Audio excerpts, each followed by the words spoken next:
Hello, and thank you for taking a listen to this week's episode of Secure Insights with NDK Cyber. So, NDK Cyber, first and foremost, are a recruitment company recruiting cybersecurity talent on a global basis, from entry-level roles right through to leadership, all of the skill sets in between, and we do that for vendors, for services organizations, and end-user companies as well. The Secure Insights podcast series was set up as a way to shine a light on certain areas, to tackle hot subjects in the industry at the moment, and to really give voices to people with stories to tell. Now, this week I'm very excited to be joined by Dave Ruedger from Sunrun. Dave is the CISO and the EVP of technology, so he really does see things from both sides of the coin. And we talk through a number of key points in the industry at the moment, namely how the CISO role has changed and the perspective of that is changing over time, how to create a pipeline of talent through transferable skills. And Dave also talks us through his very own ransomware scorecard when he's assessing risk in that part of the world too. So lots of subjects that we tackle here, so really hope you enjoy and open to feedback as always. Well, Dave, thank you for joining. Welcome to the podcast. Oh, thanks for having me. Not at all, not at all. So Dave, for those that haven't seen your LinkedIn profile, haven't spoken to you, don't know you, would you like to give the listeners a brief overview of who you are, what you do? Sure thing. Yeah. So Dave Ruedger, I am currently the CISO and the head of our Enterprise Technology Services team at Sunrun. For those who don't know what Sunrun is, we're kind of the leader in clean energy and renewables. So we've done solar, we do PV installs, we have batteries. We're really helping to shore up renewable energy for the future. So a lot of grid tie, a lot of working with the utilities in various locations where we have presence. And what I like to say is we're kind of saving the planet one house at a time, right? So helping to create that resiliency, especially in states like California, where things like fire have been pretty prevalent and rolling blackouts.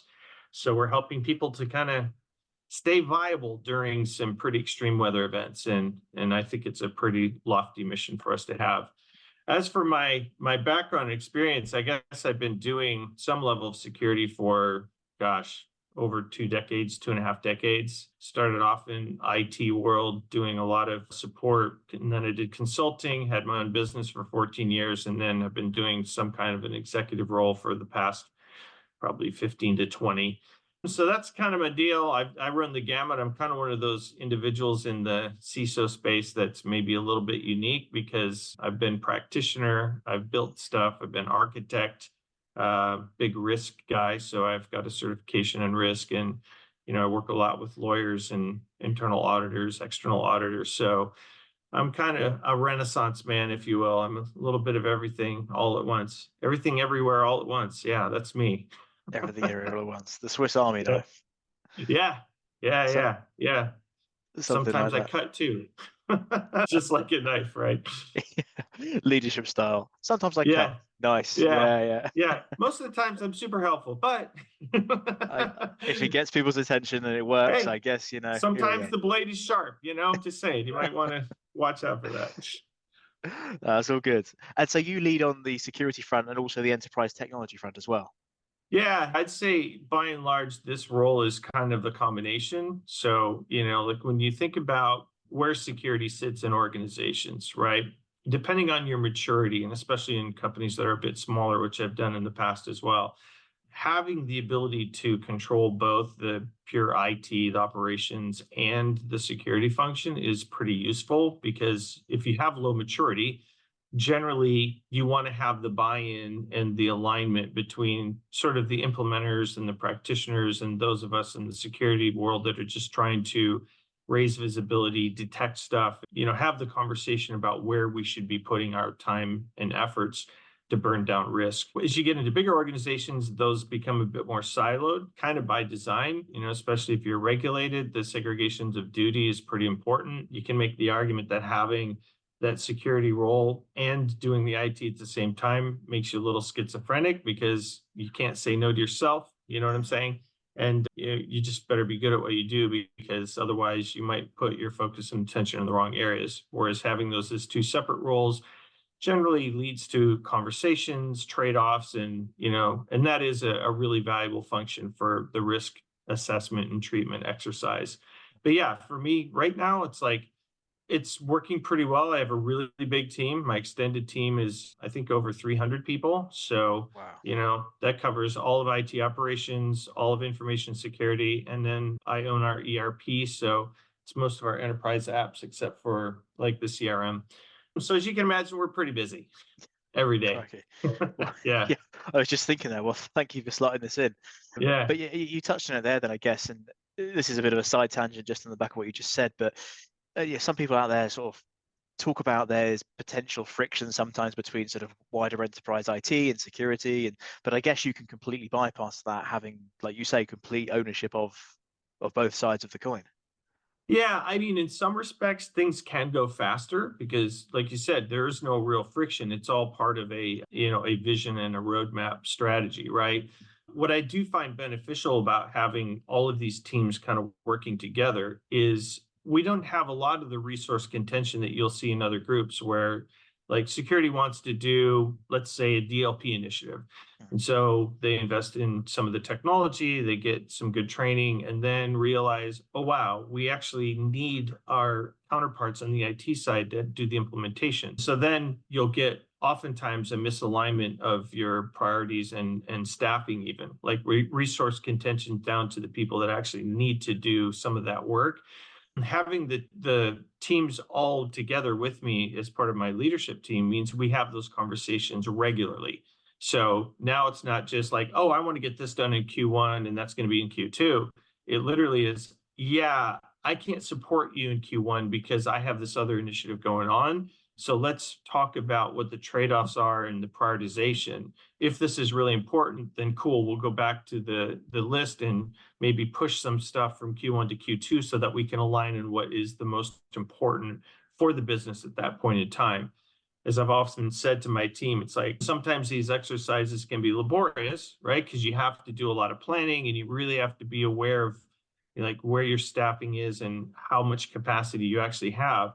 But that sort of slowing down to do the upfront planning actually means it gets faster and your ability to execute is much more efficient in the long run. So for right now, it's like it's working out great. I think if the company grows, significantly over the next couple of years, it's just going to become unwieldy. And then I think there really will need to be a separation of those two functions so that those conversations can be had in a more, siloed way, so to speak, not completely in a vacuum, but the trade-offs then become a little bit more interesting when you have those discussions because you do have more direct control as opposed to a shared function. Yeah, that makes sense. That makes sense. And Dave, you've been in security directorships or CISO roles for a long time now, and of late there's a lot of talk at the moment. Is the CISO role, I guess, what it used to be, or something to be aspired to like it used to be? That was sort of top of the tree, so to speak. That's what I'm going to work towards. But like I say, in recent year or so, especially with some of the cases in the media, you read about people thinking, do I want that? I'm not sure, Yeah. What's your sort of, have you seen the change in landscape there slightly? I mean, I've even seen it myself. I've been on panels and I've talked to some of my peers in our CISO community and have asked the question outright. I'm like, given what's been happening with the SEC guidance last year and then leading up to the lawsuit against SolarWinds and the CISO there, Tim Brown, it's like, do you really want to be in a position where you could now be held personally liable for basically trying to do the best job you can? We're all very much in the same boat here. We always have limited resources for whatever reason, right? We're here to support the business, but companies don't have infinite resources. And if you want to be totally secure, that's a fool's errand. You're going to make yourself go bankrupt if you try to lock everything down. So it always is going to come down to, that competing priority. Where do we skew? Cut corners so that we can get stuff out the door, which leads to higher revenue? Well, that's a strategic initiative and an objective for a lot of companies, especially in software. But there's a huge peril with that, especially if now, it's determined you made statements that are maybe aspirational in nature, right? I think this is one of the big takeaways from the last probably 6 or so months of looking at the SEC lawsuit is that what you say can really get you into trouble if it's not an accurate representation of what you're actually doing. Now, we all know, like, our goal in trying to build a program and have really good security is to aspire to best in class or industry standard or whatever the terminology is that you see in a lot of 10K filings for publicly traded companies. But now the SEC is saying, well, if you put it out there and an investor is deceived, I mean, I think this is the central message of that lawsuit, you're committing fraud. Okay, that's a pretty strong statement, right? It's like, okay, well, what are my options then as a security leader? It's not good on either side. Either you try to toe the party line and say, well, here's what we're doing. We're trying to align with these frameworks. We're doing the best we can, knowing that aspirationally there are some things that you haven't quite gotten to. It's on the roadmap for Yeah. sure, right? But it's going to take time. And, we still have a a dearth of people to actually do the work, right? I think the last number I saw was 3.5 million open positions for cybersecurity globally.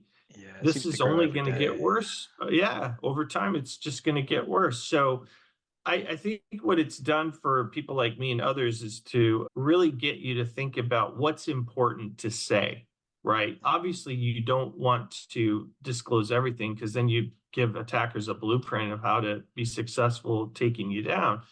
But at the same time, you don't want to say things that aren't quite representative of your actual program or what you're actually doing. That's where I think this job has now become infinitely harder. Walking that fine line between being aspirational of like we're on the path and like here's what we're actually doing. Again, it's all going to come down to the definition of materiality. And that's a really tough one because what's material for one company of a certain size may not be material for another company of that same size. The complexity of your business is completely different. So I think what it's really shaping up in the past few months is like your relationship with legal is getting stronger, right? Because you have to now rely upon whatever, corporate umbrella you have to protect you as a security practitioner, trying to do the best you can to limit exposure to risk, knowing full well that some things could actually become material for a shareholder. And that's the crux of the lawsuit. We're talking about materiality for investors, not necessarily materiality for the company. Those are wildly different concepts. So having that now as our underpinning, I think, just makes it that much more difficult for us to try to, get it right, so to speak. It's always going to be a cat and mouse game with the attackers. We're seeing stuff daily, right? But now you have to kind of map that back to, all right, where am I seeing real risk in the business? Is this something that potentially a shareholder would want to know about if it became an exposed exploit of some sort, right? So we're having interesting conversations now. I would say maybe a couple months ago, I was more reticent of wanting to continue this role than I am now. And I think a lot of that is just because the support within the community, like we all know we're in the same boat. So there's a lot of great information sharing. There's also been, conversations that I think are happening more at the business level of, well, what do we do to help shore up our security posture? What is the level of support that's needed for folks like me to feel comfortable of taking on an additional personal liability, which could manifest if you get a lawsuit coming from the SEC. So my urging to everyone in my position is make sure you have those conversations with your executives, with your internal counsel, seek external counsel as well, find out what others are doing. This is why I think the CISO community is so valuable, because all of the conversations that I've been having over the past 3 or 4 months have been largely the same. What are you guys doing? What should we be doing to help protect ourselves? And there's a lot of good feedback there, especially if you're in a highly regulated industry. You're going to get some pretty valuable insights from others who are maybe a little bit further along the path than you are. That's a good point, actually. I mean, I think even those from an outsider's perspective, so do correct me if I'm wrong, but if you're in a traditionally maybe relatively unregulated space and then having now to comply with the SEC new rulings and having this added weight, that'll be a shock to the system as well. And drawing on what you said around there about you've almost got to be at the very least improving your relationships with internal legal or general counsel teams. You've almost got to be Yeah.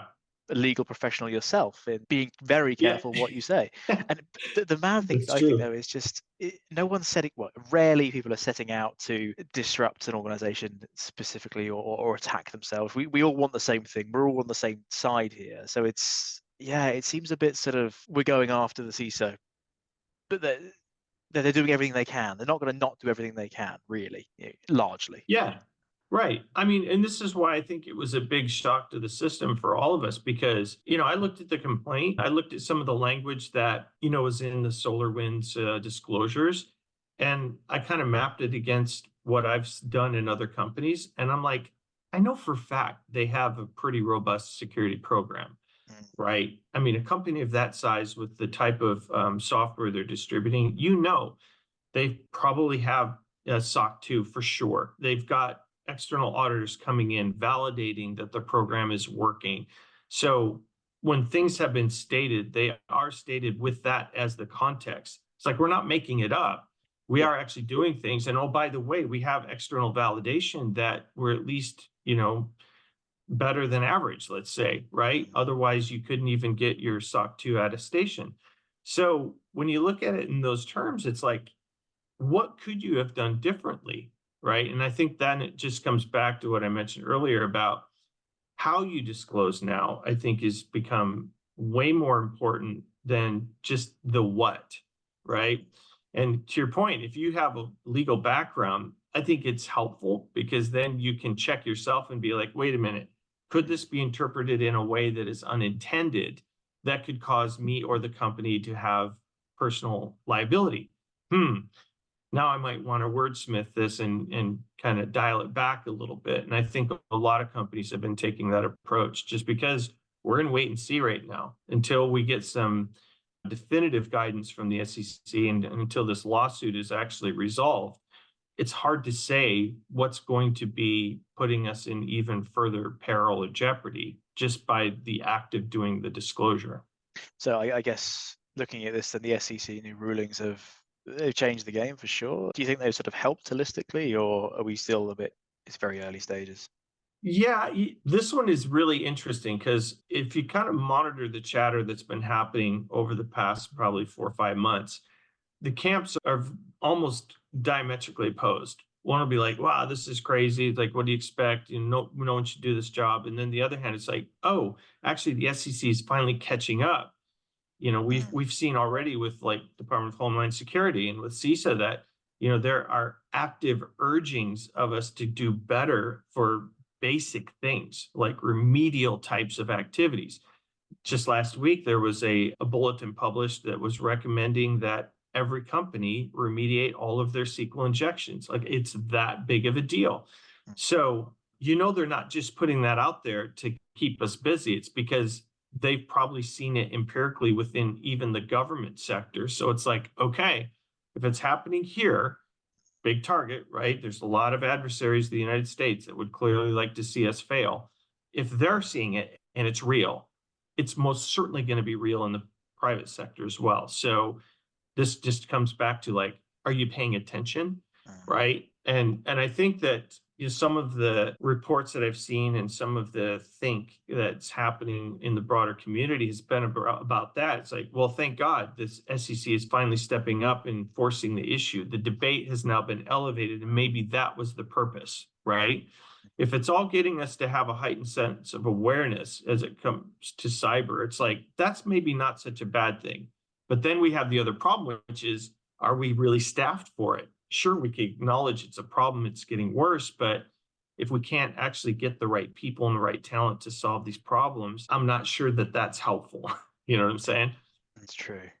Well, maybe it's a case of, like you say, it's publicity. We're talking about it now. So that in itself is helping. And then maybe down the line, that's when we get to, okay, cool. How do we get more talent into the space? And that's maybe where I can come in and step things up and come up with a wonderful silver bullet solution that solves it for everybody. Yeah. Maybe not, but we'll have to wait and see. But I guess we're Well, talking about it. yeah, well, I think for my organization in particular, this is now the second or the third company where, rightly so, we look at the talent pool, we look at where we have need for various positions, and we look at, like just who's available to help out. it's very expensive to try to acquire new talent, right? Just think about the whole process. You have to put a job description together, you have to open recs, you have to publish, you have to get candidates in. Like if you put any type of a candidate requisition out right now on LinkedIn, you're probably going to get upwards of 300, maybe as 500 on a specific role within a couple of days. It's very difficult to get through that in order to find qualified people. So that's sort of creating a collective race to the bottom, right? And then to acquire the talent is going to be expensive. And then you have a good probably 3 to 6 months of transition period where they have to learn the business. You get the drill. It's like getting talent is really expensive.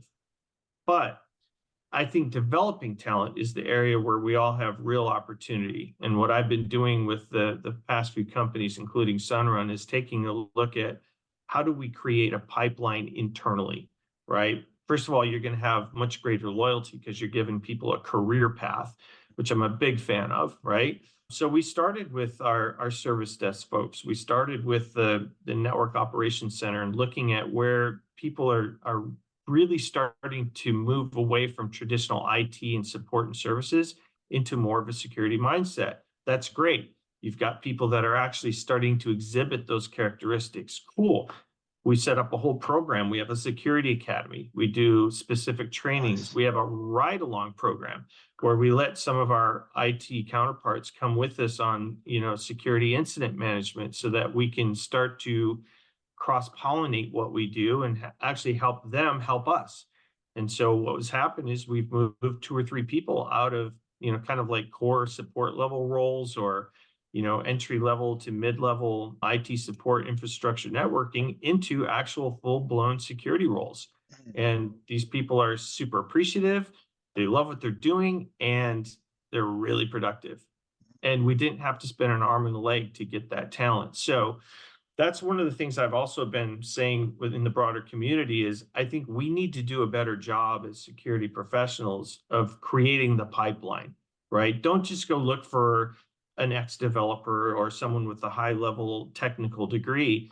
Think about what it means to take someone who's really not in a quote-unquote STEM field, right? I myself, I got my degree in English literature, okay? But here I am doing a very highly technical role and leading teams and being at the executive level, managing these types of functions. I think it's really important to give people an opportunity that show acumen and real interest and passion, and not to exclude them just because they don't have a CS degree or a Bachelor of Science in something, right? The most important thing for all of us right now is, are you invested? Do you have really good critical thinking skills? And are you able to make connections on things? Because most of what security is on the operational side is looking for patterns and being able to connect the dots when something looks a little bit off, right? So that's been a huge part of our focus is, we're trying to kind of create career paths for people instead of just, oh, we're going to go and, cast a wide net and hope that we get a couple of people we can afford. Love this. This is what we've been, I guess, advocating for years, and it's a case of we've seen it so many. Like, okay, let's exclude the ones that we need the skills in the space for. We're not talking about those ones, but the more, it's not even entry. It's sort of, I don't know, how many application security folk have you seen over the years that were former software developers that transitioned pretty seamlessly? Or even, I spoke to somebody the other day and they were talking around cybersecurity awareness training. We don't need anybody from cybersecurity, really. We can teach Yeah. that, but people from gamification or gaming backgrounds, fantastic. Yeah. That's because that grabs attention, or even marketing and things like that. So I think there's a lot to be said for that. But I don't know where your experience lies, but we see it where the job description or the role is drawn up, and then by the time it sort of goes through HR and recruitment and job description, and out the other end of this sort of sausage machine comes this mutated thing that we don't quite need everything on it, and we're asking for degrees we don't need. And then I think maybe that's where the communication breakdown sort of comes into a degree sometimes. Yeah, love all that you were talking about there. You actually just, planted a seed for me because in my early part of my career, I did software testing. And I think anyone that does kind of that QA model and software test model is a ripe candidate for transitioning into security. it's like you have the mindset to look for flaws. You want to break things. That's what actually hackers do. They want to take a look at your environment, see where there's an exposed flaw, pull on that thread and try to get in. Well, guess what? That's what a tester does. They're trying to find where the unintended consequences of code that is either malformed or just hasn't been fully thought through. And once you break in, now you're off to the races, right? Now that's a different skill set. Once you've got someone in your network trying to detect them and root them out and contain it, that is a different skill set. But if you have that kind of tester mentality or the pure hacker mentality of how could I get this to do something it's not intended to do, you're probably a pretty ripe candidate for some level of security operations. Yeah, that's it. It's sort of the mindset thing, and I don't know what the answer is to sort of. You almost want to put that sentence on billboards and just say, if you go away with a group of friends and want to break into their hotel room to play a prank or something, you're probably along the right sort of lines. It's that sort of thing, isn't it? Yeah. Which is hard to quantify sometimes. Yeah, just remember, it's a fine line between good and evil, right? So, yeah, a friend's hotel room for a prank. Yeah. Exactly that. But no, I love all that, and I think the more we can do around that transferable skill piece to raise awareness, if nothing else, I think will certainly help, and certainly help bring more people into the industry as a whole. Yeah.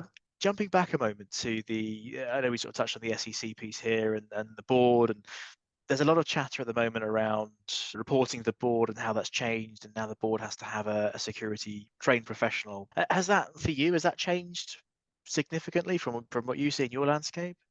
Not really. I mean, because I've been doing some level of board reporting for quite a while now, and it's fairly consistent in how I approach it. And I've talked with some of my peers about this as well. When you have the cybersecurity update, mostly at the audit committee and the board level, you don't usually get enough time, right? So you have to kind of really distill down your message into probably 2 or 3 slides, right? Because that's about as much time as you're going to get predominantly, unless you have like an annual or semi-annual schedule event, which gives you more time. It's like typically you're kind of a quick in and out. So one of the things that's really important for all of us is to distill the message down into the key points that the board members, they are there as a governance body to ensure that the business is not over allocating itself or opening itself up to unnecessary risk. It is sort of the give and take between the C-suite of the company and the board, who wants to come in and help provide guidance on the overall management of risk for the entire organization. Cyber is a big portion of it, but let's face it, cyber is one aspect of what it consists of the entire risk for the business, right? When your enterprise risk registers go into things like competitive advantage, brand reputation, things like that, cyber can be involved, but it's not the main driver. Now, presenting that type of view, I think, is really important, because you have to frame everything back in terms of risk. This is what the board is looking for. That's what the C-suite is ultimately wanting to benchmark against, because ultimately, you don't have a lot of choices when it comes to risk, right? You can accept it. A lot of companies will do that because maybe it's just not high enough of a dollar amount or high enough of impact where it's worth throwing resources at. And that would be a valuable thought exercise, right?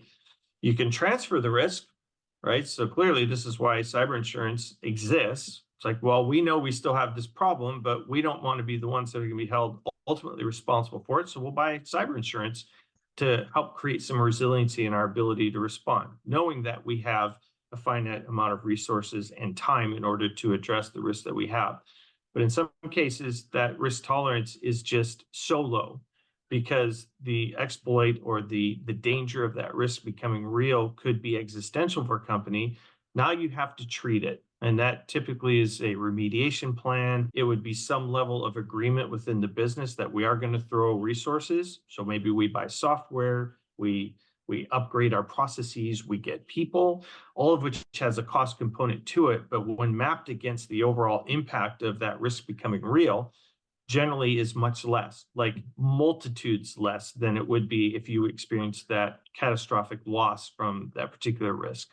So those are the things that I think need to frame the discussion, right? Ultimately, you're trying to raise awareness about the main drivers of things in cyber that would create those types of impacts.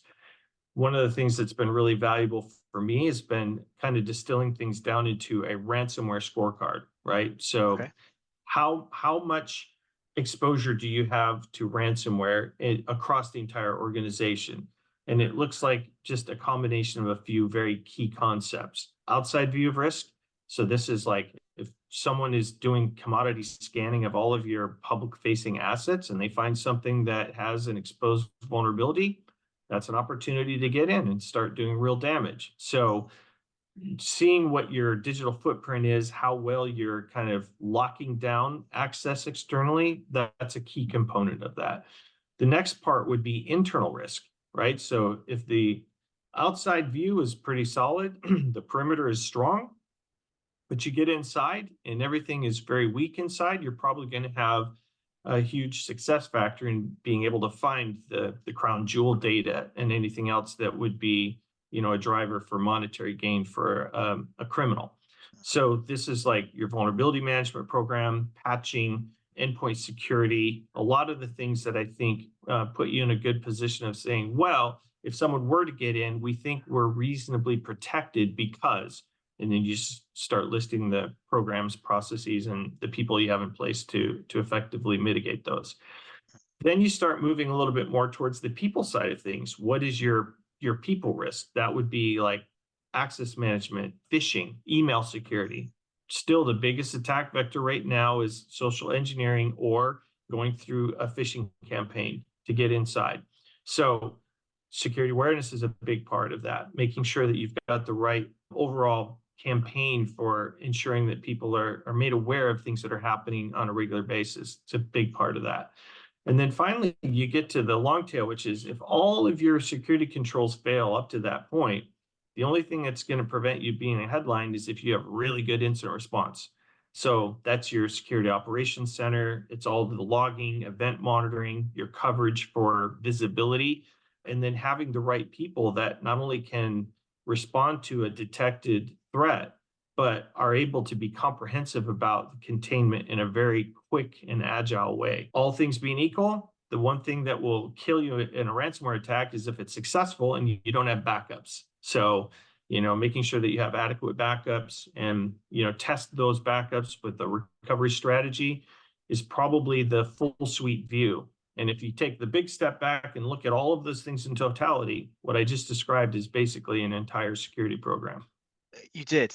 And so when it comes to reporting to the board, and you mentioned around it's the sort of in and out, and you've got 2 or 3 sides to play with, is it a case of prioritizing one of these, or is it a case of light touch on all? How's Yeah, so the broad view would be like if you just walk through those key components of the impact from ransomware, now you can start to dive into like key parts of the program where maybe you're less mature. So having things like a maturity model are helpful in that regard, or tie it directly back to your overall IT risk register, and then hit like maybe the top 2 or 3 of like these are the ones that we know are driving the highest amount of risk. This is how it relates to that ransomware scorecard that we just talked about. And here's what we're doing in terms of investment, the roadmap for the security program, and where we expect to actually reduce that risk by a certain point in time. Then your updates start now to really go full suite, where it's like, yeah, the scorecard improves because you did the right risk treatment, and here was the investment that you asked for. And if everything works, you basically get to a point where you're like, okay, we think we did the right investments because we can actually see tangible results of risk reduction. That's basically why we're here. Yeah, got it. And that ransomware scorecard then, is that something you've drawn up, or is that an industry-wide? Yeah. No, it's something I've developed over the Yeah, it's past class. probably 5 or 6 years. Yeah. Nice. Okay. And how does that work then? Is that if we get hit with ransomware, here's a dollar amount that we're going to suffer? Not yet. So that's the next Sorry, phase of it. Yeah. No, you're teeing me up. I mean, basically, the view that I've had up until now has largely been kind of this standard red, yellow, green in terms of overall risk heat map. what I'm working with my teams on right now is transitioning that into a very quantifiable view based upon the risks that we have. So at some point, I really want to get us to the level of saying, like, here's our annualized expected losses based upon the risks that we've identified and we know about. Then based upon that, we should be able to very quickly see, like, okay, if something is tracking higher than our cyber insurance policy, well, we probably have an opportunity to see if we want to invest more to up our coverages. That would be number one. The second one would be, well, if there are certain types of these risks that are just huge drivers of losses, like in the multi-millions, right? What could we do to bring that loss amount down? Well, we get a better DLP solution. We get a couple more headcount. We get, yada, yada, whatever your program dictates. Then you're reducing some of that risk exposure, which then should reduce the overall annualized loss amount. And then you start to get into what looks like an optimized program. Now you're just doing your levers up and down based upon net new risks and challenges that are happening externally, like whatever's in the wild, 0 days, whatnot. And then it just becomes kind of like the care and feeding of the machine, which hopefully doesn't require huge investments over time, like you have when you're in a low maturity state. Once you get into more high maturity, it's basically need a couple resources to manage the governance of this, need some additional tools to help shore up this particular area that's a gap, and so on and so forth. And then you can do those updates very quickly because effectively you've done all that heavy lifting from the previous probably 2 to 3 years. Understood. That lines up. Okay. And final thoughts on the board piece here was, I guess, have you seen a sort of transition in like the board's reception to cybersecurity in recent years? Is it started to shift for you, or are we right about the same? It's hard to answer because I think every industry is different, right? So if you're in like a big tech software industry, I think cyber was top of mind and always has been, just because that is your core business. You're dealing with digital assets in some degree, right? Healthcare, another big one. It's like this table stakes are high for non-compliance with privacy and like HIPAA and other things, right? So cyber was always going to be a very top of mind thing. But when you get into other industries, like let's say pure construction, things that are maybe not so tech heavy, it's a concern, but it's not like the main driver. I think more of your enterprise risks would be drivers in those companies, like, supply chain impacts, cost of goods, things that are maybe not traditionally cyber driven, although it's definitely cyber adjacent, supply chain being one of them, right? So over the past probably 5 to 6 years, the push to have better reporting has been consistent. The drivers of real risk when it relates to cyber, I think, are staying moderately about the same in most of the companies, just in terms of where it hits. It's always in the enterprise risk register, so that's not going to go away. But then the focus of what you need to do is really going to be dependent upon maturity level of the company, size of the company, industry you're in, and how much of a target are you, right? So these are the things that will play in. So that's interesting. Cool. Well, that's been extremely insightful there to run through that. And I guess looking ahead, next 12, 18 months or so, what are you looking forward to? You can say AI here if you want to as well. Well, I mean, AI is everywhere. So I think much like everyone else, we're probably all in similar boats of seeing how to leverage AI in security. It can help with some of the staffing problem for sure, but then it creates its own set of challenges because AI is so new and there's risk there of unintentional data leakage. So I think there's a responsible way of dealing with AI that we're all coming to terms with right now. So I'm sure that's going to occupy a lot of our mind share. I would not be surprised if at RSA coming up here in the near future, that's going to be the big buzzword this year. It's all things AI. So, look forward to that. RSA.ai will be the web address. Yeah. RSAI, they'll just There you go. Oh, I missed it. I don't belong in marketing. Totally. That's all good. Well, Dave, thank you so much for running through that. I really appreciate it. If someone listens to this and wants to get in touch, what's the best way to reach you? Find me on LinkedIn. I'm the only one on there with my name. So yeah, I'm happy to connect with people if they wanted to talk more. Smashing. We'll chuck a link in the show notes. Well, really enjoyed that. Thank you for taking us on that journey, sharing your knowledge and everything, and we'll speak again soon. Sounds great. Thank you. Cheers.